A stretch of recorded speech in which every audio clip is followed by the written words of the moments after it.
والنجم اذا هوى ما ضل صاحبكم وما غوى وما ينطق عن الهوى ان هو الا وحی یوحی.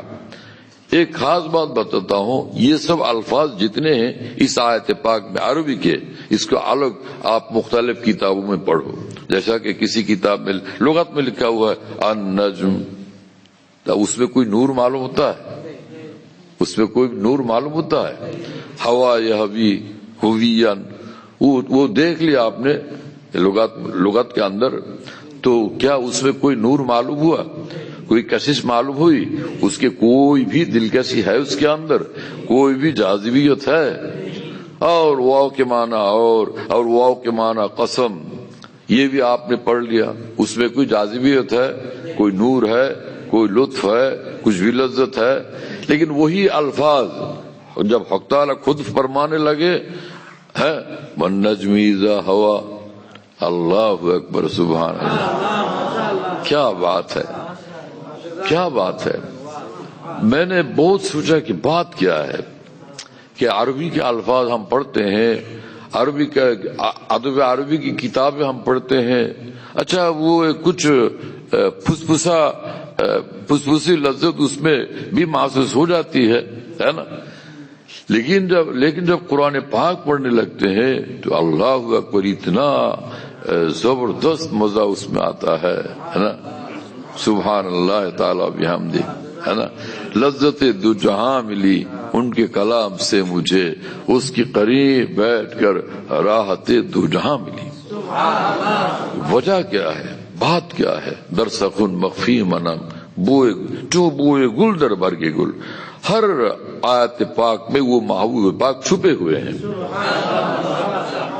ہر آیت پاک میں وہ محبوب پاک چھپے ہوئے ہیں. کیا کہیے، در سخن مخفی منم چوں بوئے گل در برگ گل. جیسا کہ پھولوں کی پنکھڑیوں میں وہ خوشبو چھپی ہوئی ہوتی ہے نا، اسی طریقے سے وہ محبوب پاک ہر آیت پاک میں چھپے ہوئے ہیں.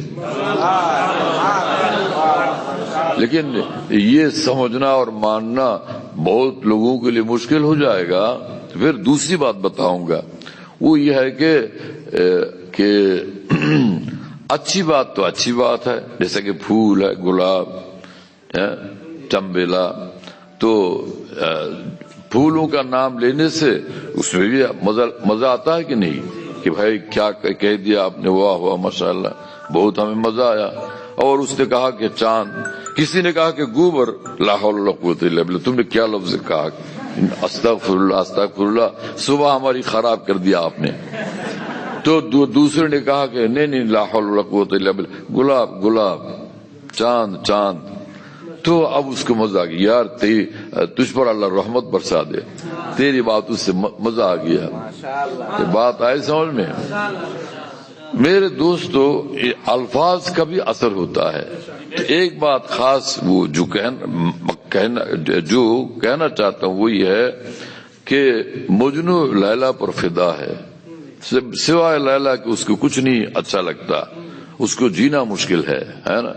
اور وہ بالو پر لکھتا تھا کہ لیلا لیلا. لوگوں نے کہا کہ کیا ہو گیا تجھے مجنو، تو تجھے کیا ہو گیا؟ اس نے کہا کہ جس کی محبت میں پھنس گیا ہوں اس کے نام رٹنے میں مجھے مزہ آتا ہے.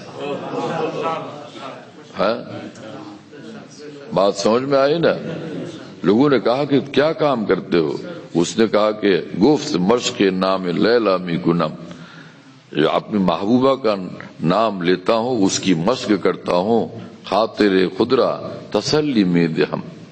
اس طرح میرے جی کو مزہ آتا ہے، لطف ملتا ہے مجھے اس سے، ہے نا.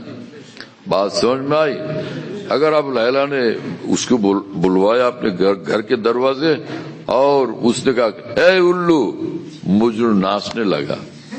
الو کہنے سے اے الو پاگل کہیں کیا، تو ناچنے لگا، مجنون ناچنے لگے. کیوں؟ اسی میں اس کو مزہ آتا ہے. لیلا کی گالی بھی اس کو پیاری ہے، گالیاں بھی تیرے منہ سے لگتی ہیں مجھ کو کیا بھلی. محبوب کی محبوبہ کی گالیاں بھی مزیدار معلوم ہوتی ہے. کسی حسین جمیل لڑکی پر ہے نا، دیکھو اب ہوشیاری سے بات کرنی پڑتی ہے، یعنی بہت زیادہ خوبصورت جوان لڑکی پر کوئی جوان وہ عاشق ہو گیا، فریفتہ ہو گیا، اس نے کہا کہ اے شریر کہیں گا، اے دشٹو.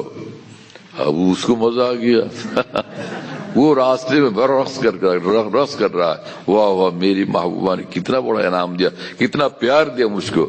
اس نے کہا کہ شریر اور دشٹ کہہ دیا، اور اس کو اس میں اتنا مزہ آیا کہ رقص کرنے لگا.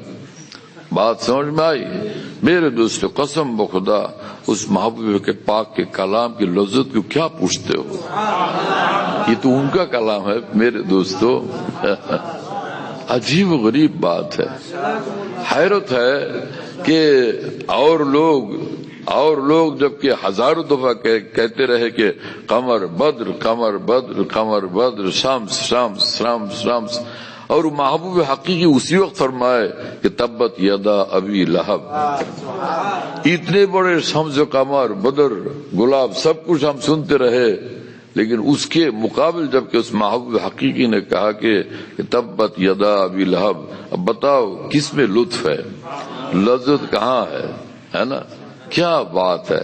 بس یہی بات ہے کہ یہ ان کا کلام ہے، ان کا کلام ہے، وہ جو بھی فرما دے جو بھی بتا دے ہے، کیا کہیے. یعنی عجیب غریب معاملہ ہے، بہت ہی عجیب غریب معاملہ ہے. اسی لیے جتنا گہرا ان کے ساتھ تعلق ہوتا ہے قسم بخدا اتنا ہی زیادہ ان کے کلام کا لطف اس کو حاصل ہوتا ہے.